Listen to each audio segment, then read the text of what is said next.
find out if there are things they are seeing you are not seeing before you take off. Just as a sense of caution. I'll tell you what I mean. Once I read the book written by Kenneth Hagin, Following God's Plans for Your Life, and he said particularly that if those who are very interested in you, people you have spent your life with, are strongly against a decision you want to take, delay the decision. He didn't say don't take this, but delay it to see clearer. So that's what you should do. Now, I don't know about damaging your relationship with your parents. No. What I would prefer is for you to hold on until you can get them to see where you are going. Thank God you are a pastor. He can go with you. Try as much as possible to keep your relationships. You need to honor them. You need them to bless you. Are you getting me? I don't think no father or mother who sincerely want the best for you will stand in your way. They will always have their point. You will have your point, but there will always be a middle way for you to get through that. Do you understand what I'm saying? So that's the way you go about that. Of course, I'm also aware that most people, and this is a problem we have in Nigeria, you pick up a form, a JAMB form, wanted to study medicine, you couldn't enter for medicine, so you went into biochemistry, or you went to mathematics, or you do something. I need right now to say something to you. Don't pursue a course just because it is available. It will be a very grave mistake. Rather, check your inner giftings, your talents, and focus on what is within before choosing what you want to become. I've seen people study law and end up baking, because that's always been what they wanted to do. But that would not be fair. So please make sure it is what you want. And if you want to study medicine and they didn't take you, wait until they take you. Yeah.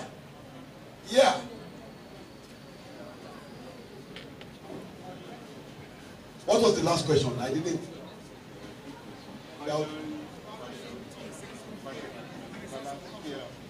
Yes. I believe in every risk you are taking. There are two sides to it, my brother. There's a reasonable risk and there's an unreasonable risk. Reasonable risk is that you've done all you have to do in terms of your research and you are acting on valid information. Unreasonable risk is just sheer doing business, not having enough of the facts before going into it. So if you have done what you have to do, then that gives you some level of confidence to go on. Thank you, sir. All right.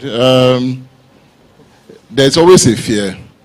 If you are not afraid, that means you are a risk taker without caution. You are a danger to yourself, to your business, to your vision, to your life, to everything, to everybody. Okay? There's nobody here, no one. Abi Samson? You know the fear? There's nobody. So the fear must be there. It's a check. It's okay. It just helps you think about it, review it, and all of that. But you must also know that if you don't move forward, you can't succeed. So the fear is there, but you must overcome it, and you must take that step and move on. And that's where you throw the caution away so that you can just move. But don't be afraid. Don't be afraid of fear. It's not there. It's just there to help control you. All right.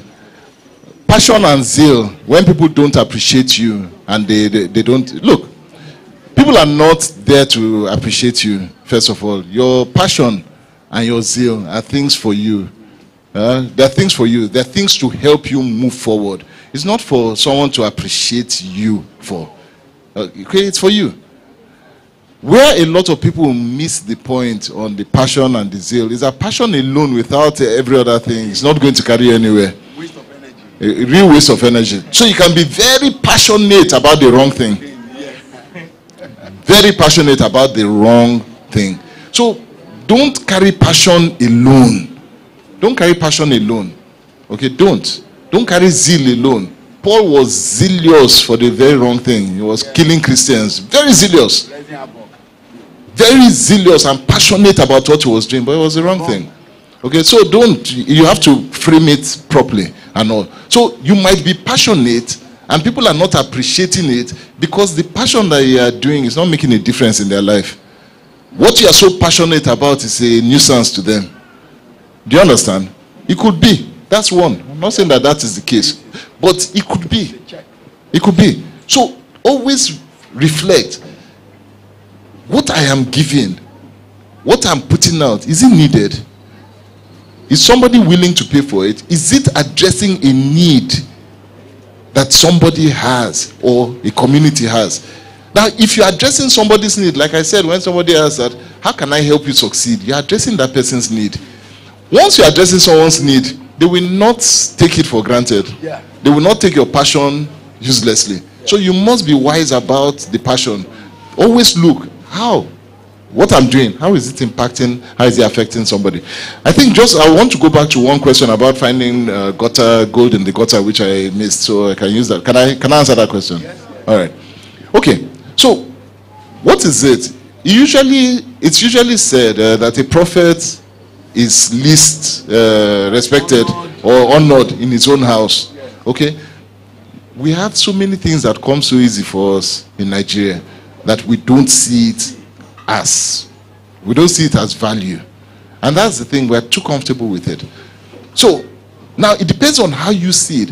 When somebody sees Nigeria, when we go abroad and we talk about Nigeria, as soon as you mention Nigeria's population, every single person's eye just opens like this. They, what? What do they see in the population? They see a market. They see opportunity for scale. They see that you can do things that if you put a small thing and it succeeds, everybody can want it. They see huge benefits in it. But what do we see about our population? When you talk about 200, there are too many people. Wahala. So everywhere you turn, people. What is it? You wake up in the morning, somebody is outside your shouting with your window and all. So you see your population as a problem. Somebody else sees it as an opportunity. So it depends on you. A friend of mine, I use her as an example every now and then. Ogi. She makes Ogi. Ogi or pap like this that we sell in the market. Everybody sees Ogi. They see Ogi as probably everybody is all over the place. This girl decides that she wants to take Ogi and she wants to move Ogi to another level. And she starts packaging Ogi such that you can go into a shop and you can go and buy ready-made Ogi. And then she called strawberry flavor, apricot flavor. She started flavoring Ogi.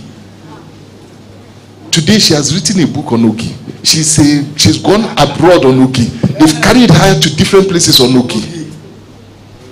Another lady decided with 5,000 naira. 5,000 naira. She left after 40 years as a secretary at a school where I went to Corona School. 40 years as a secretary. As she was about to retire, 40 years, she was sitting and said that after all this time, this is all I'm going to be. I have nothing, I'm leaving. That there must be some. She looked at her account. I can't remember whether it was 5,000 or 10,000 naira. But anyway, no, okay. Yeah, I think she had 5,000 naira or something. So that was all she had.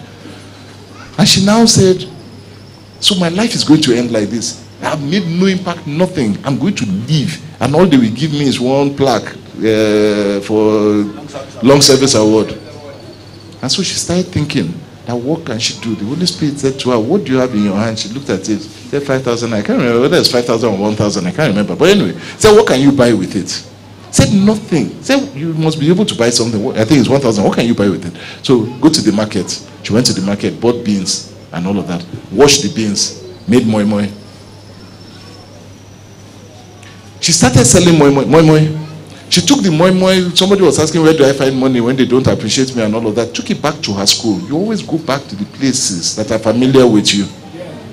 So she went back to her school as a secretary to the places, because she will enter, the gateman will not bounce her. Will they bounce you? No. So she entered, went to her former teachers and all of that. Oh, lunchtime. I brought moi moi, gave moi moi here, gave moi moi there, gave moi moi there and all of that, and started moi moi. Her moi moi. What did I say? That's gold inside gutter now.